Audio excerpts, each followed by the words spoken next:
Merci d'être au rendez-vous de l'actualité sur Philly Radar.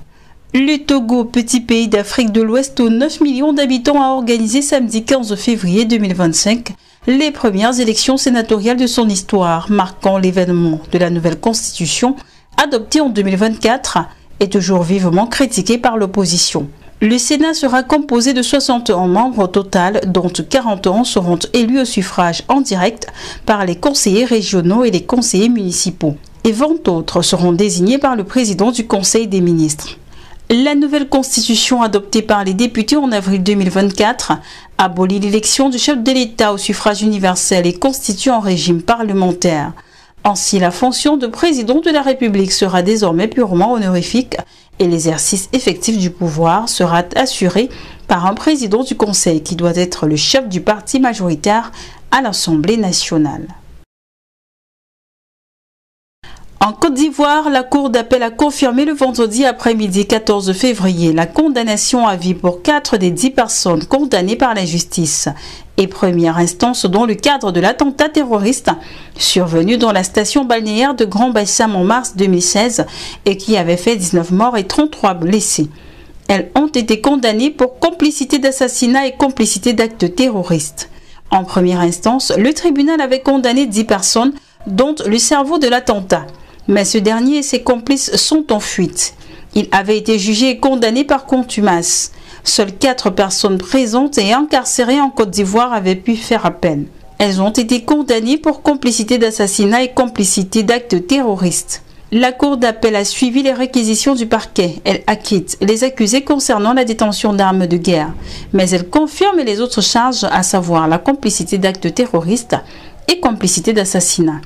La Cour d'appel confirme la condamnation à une peine de prison à vie pour les 4 accusés. Il y a là un chauffeur, une personne ayant hébergé le cerveau de l'attentat et 2 personnes accusées d'avoir aidé au repérage des lieux et au convoyage des armes. À l'énoncé de ce verdict, les 4 accusés étaient effondrés. « Je ne suis pas un terroriste », a crié l'un d'eux au moment de quitter le tribunal sous escorte policière.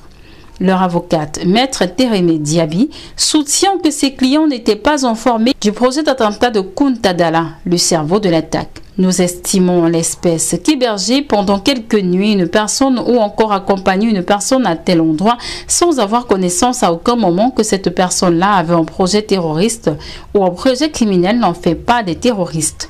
La défense a l'intention de se pourvoir en cassation. Les parties civiles sont satisfaites de cet arrêt de la Cour. C'est un appel qui nous soulage. À la fin de la journée, le résultat est que leurs contributions ont été décisives dans l'accomplissement de cet acte terroriste, déclare Maître Amadou Camara, leur avocat. Ce dernier demande à l'État de se porter garant et de trouver les fonds nécessaires pour indemniser les victimes des attentats terroristes. En effet, en première instance, le tribunal avait établi entre 10 et 30 millions de francs CFA. Le montant des réparations à verser à chaque victime. Mais ces fonds ne sont pas disponibles, déplore l'avocat des parties civiles.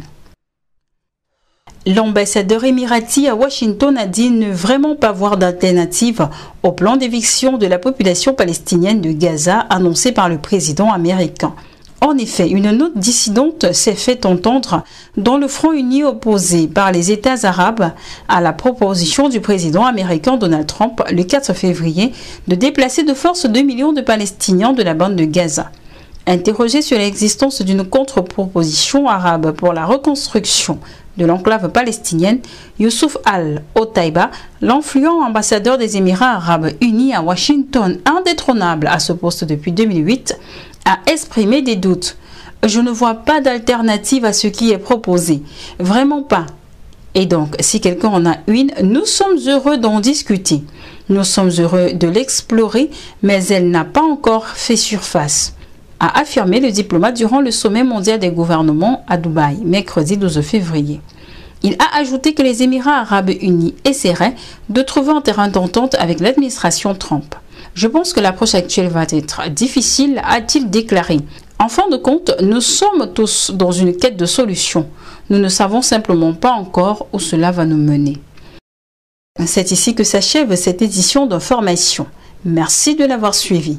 Nous sommes en continu sur nos différentes plateformes et sur le www.phillyradar.com.